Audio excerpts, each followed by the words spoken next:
Okay, so first of all, I think Mexico has become a member in 2005, and since then has played a very important role in the work of ITTO. We had a lot of important events, especially the renegotiation in 2006 of the International Tropical Timber Agreement, and Mexico was a very proactive and constructive partner in this. And since then we have had a lot of interaction with Mexico, and I would say Mexico has benefited from ITTO through projects and in knowledge sharing and so on. But we have also benefited a lot from Mexico in ITTO to share the experience gained here, especially in community forestry, in sustainable forest management, in the role of ejidos and indigenous peoples, and we were able to transpond that into our general work with other countries and so on.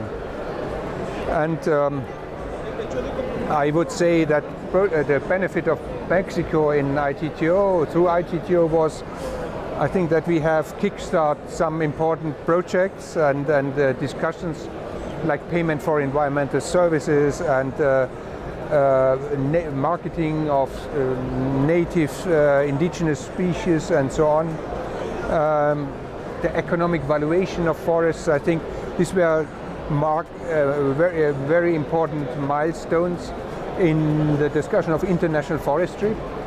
And so I think Mexico has played a key role also in the context of forests and climate change, not only through the COP, which was in Cancun, but also through the forward thinking in adding or in reflecting the role of forests in forests and climate change. Yeah, as I mentioned,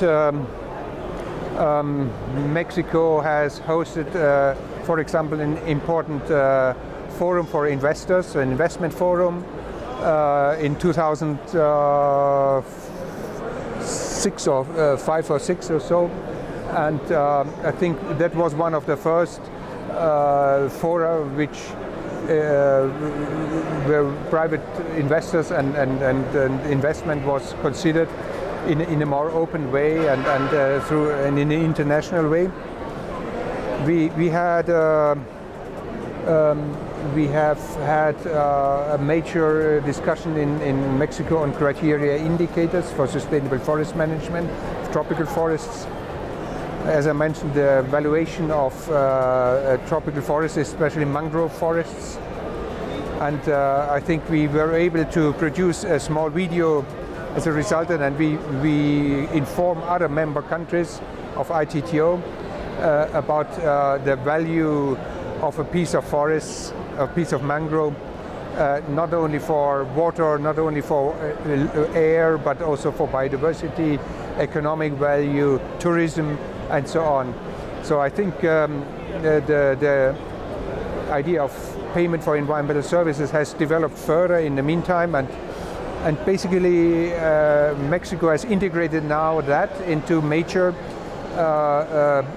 large-scale projects in the context of the climate investment funds and so on, because not all forests are good for economic use.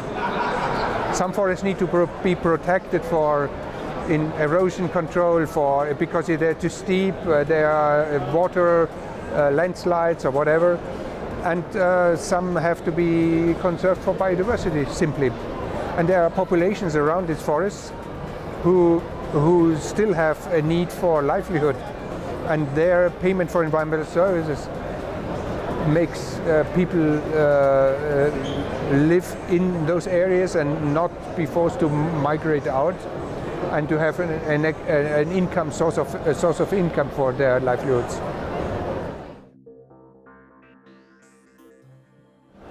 Well, the forestry sector in Mexico has several opportunities, but has also some challenges. As I mentioned in my presentation today, We have a strong population growth in Mexico. We have an increased demand for people who need a roof above their head. They need to have furniture, they have to have paper and so on. So we have made a calculation some time ago, and we came up that if Mexico continues to use forests like this, we will have a huge supply gap in 2040, 2050, which is basically higher what the total production is now. So it is up to 45 million cubic meters a year, whereas the demand is 70 million cubic meters. So then there's a question how to react to this. Mexico can import more timber from Canada or from United States and furniture from China.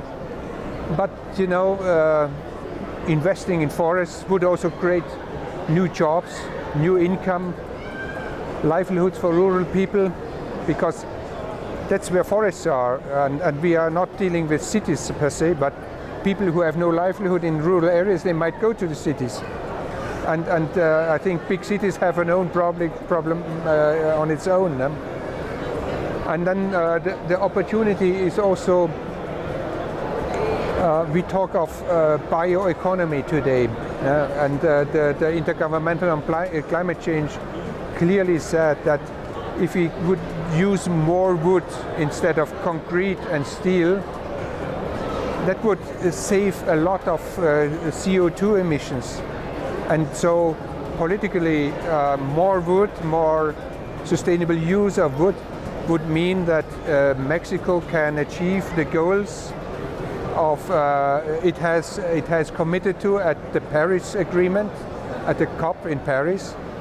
And so more sequestration from forests or substitution of other material would mean that other parts of the economy could develop, because in industry and housing and transport and so on. So it's a win-win situation basically for Mexico.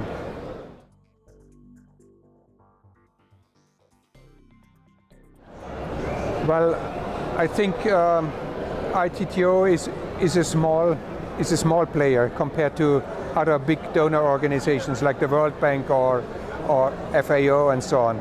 So we always will be supporting Mexico in a more catalytic way to bring new ideas, to pilot innovation and so on. And I think if you look at the spectrum of where we can make a decision, a contribution, it is in an area where a lot of development needs to happen in the future. This is log tracking, certification to follow the tree from the forest to the markets, because you can only claim a credit for a good doing in the context of climate change and sustainability if you can prove that this tree or this product is coming from a sustainable source. So I think we have got some experience in different countries about that with very good outcomes, and we suggest now to address these log tracking and recording and tracing of timber in a more regional approach, because also in the region there is a lot of trading of wood, and I think if we do it in a regional way, that would be also improving the opportunities in the region for international trade, because it's so complicated to have in each country a different system. It confuses buyers, it confuses market players and so on. And I think our role could be to make the life easier for good people to produce forests. Thank you.